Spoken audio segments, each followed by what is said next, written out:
आलेला आहे।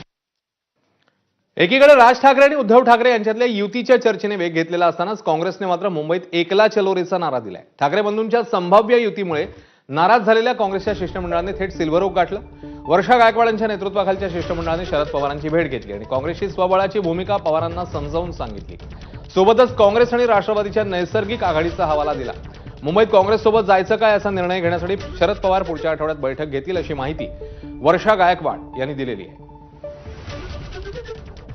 गेल्या 25-30 वर्षापासून ज्या ज्या पक्षाकडून आमचा कायमस्वरूपाचं जे आमचं गठबंधन असतोय त्यांना आम्ही घेऊनच चालणार। मग एनसीपी ज्याच्यात आली, काही आरपीआयची गट आहेत, ते सगळ्यांची आमची चर्चा चालू आहे आणि त्यांना सोबत घेण्याचा प्रयत्न काँग्रेसचा राहणार। आणि त्यांना ही विनंती केली की आपली आघाडी जी पूर्वी आहे ती तशी राहिली पाहिजे। खूप साधक वादक चर्चा झाली, खूप चांगली चर्चा झाली, सकारात्मक चर्चा झाली आणि त्यांनी सांगितलं की पुढच्या हप्त्यामध्ये जे आहेत ते त्या ठिकाणी जे आहे ते त्यांच्या ज्या मुंबईच्या अध्यक्ष राकेश जाधव यांना ते बोलवतील। त्याच्यानंतर आम्ही बसू आणि या विषयावरती पुढची चर्चा होईल।